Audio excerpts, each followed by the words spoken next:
Hi everyone, welcome back to English Path. My name is Nushin and today's lesson is about phrasal verbs. Generally speaking, there are two types of verbs, transitive and intransitive. Transitive verbs are those that require a direct object to complete the meaning, like take.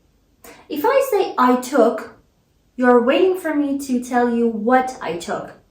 But if I say I took some photos, you know what I mean? Everything makes sense because take is a transitive verb that needs a direct object, which is some photos here. Intransitive verbs, on the other hand, do not require a direct object.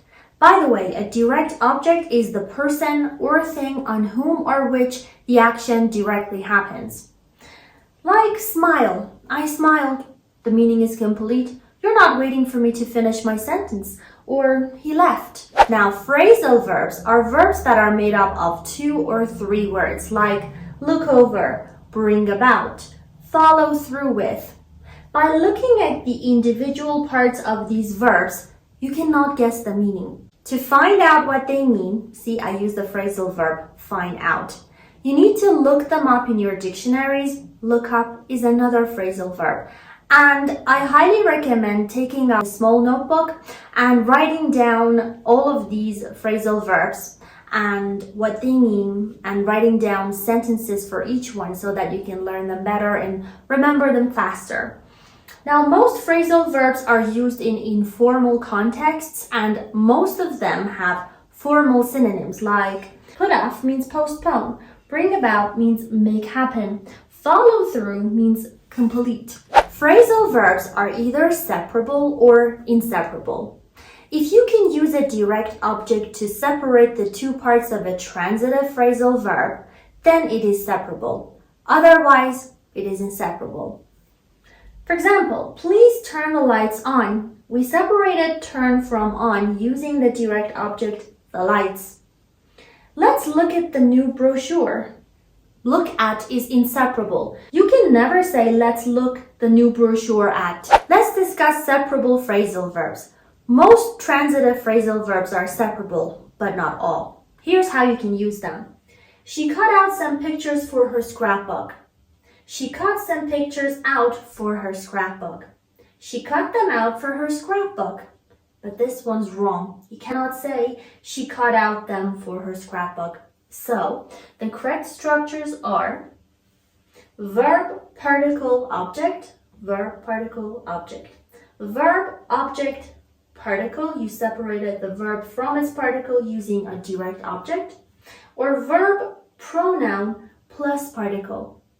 So, if the direct object is a personal pronoun, like I, you, she, he, it, we, they, you can only use it to separate the verb from its particle. You can never use it after the particle. And if your direct object is a long phrase, you can't separate the verb from its particle using that direct object. Even separable verbs have to be used inseparably in that case. Like, she cut out some of the most beautiful floral pictures she had found in magazines for her scrapbook. All of this is the direct object. It is a long phrase. If you separate the two parts of the phrasal verb, it'll be very confusing to understand, so never do that. The verbs I'm about to read for you have to be separated all the time. They are separable, but you can never use them together. I asked my aunt over. Ask over means invite. If you say I asked over my aunt, it won't make sense. The student's grades brought the teacher down. Bring down means disappoint. They get a lot of money out of this business. Get something out of another thing means benefit from.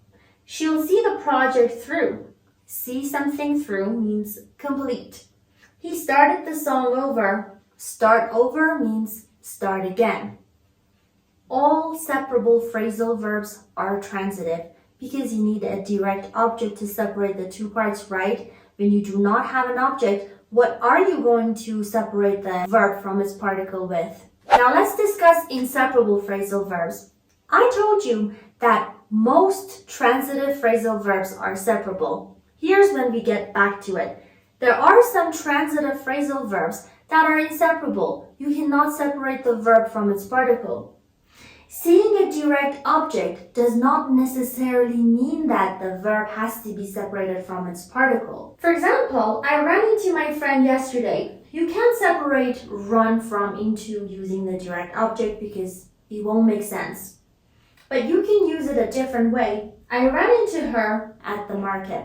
So the correct structures you can use inseparable phrasal verbs in are verb plus particle, verb particle object, direct object, or verb particle plus pronoun. So you can use a pronoun after the particle of an inseparable phrasal verb because it is inseparable. All intransitive phrasal verbs are inseparable. Remember that the thing you use to separate the two parts of a phrasal verb is an object. When you don't have one, because you have an intransitive verb, you can't separate the two parts of the verb. Like, I woke up so early today. There is no direct object, so wake up remains together. The cat ran away. The boat fell apart. They are intransitive, they do not have objects, and therefore they're inseparable. Three-part phrasal verbs are inseparable except for the following three. Get out of, fix up with, put down to, take out on, let in on. For example, the inventor came up with a genius idea. All I wanted was to get out of that place. The dog took care of his handicapped owner. There are some phrasal verbs that have two or multiple different meanings.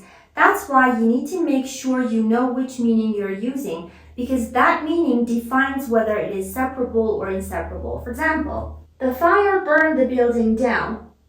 In this example, burn down is separable. But in the next one, the building burned down.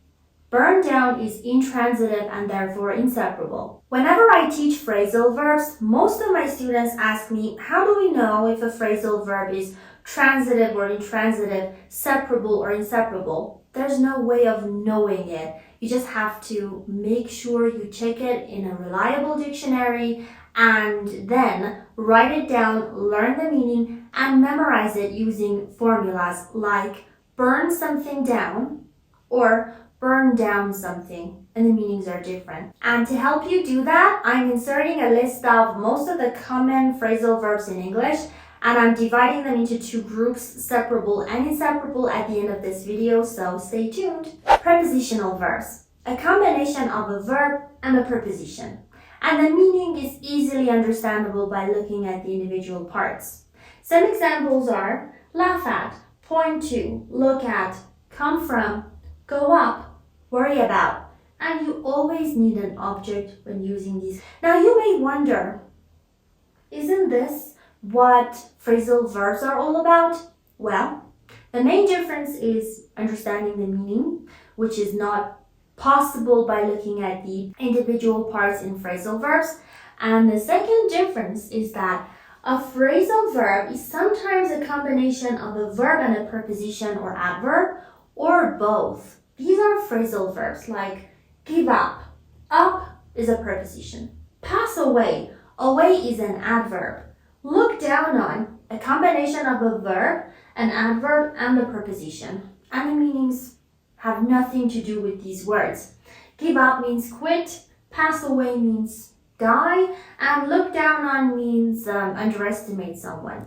But look at these ones one more time. Laugh at, ha ha ha, I'm laughing at his joke. I'm looking at the window. Just like phrasal verbs, some prepositional verbs are inseparable, like look at something, approve of something, insist on something, feel like something, admit to something, count on somebody or something, succeed in something, talk about something. One more time, I would like to recommend memorizing these in formulas just like this.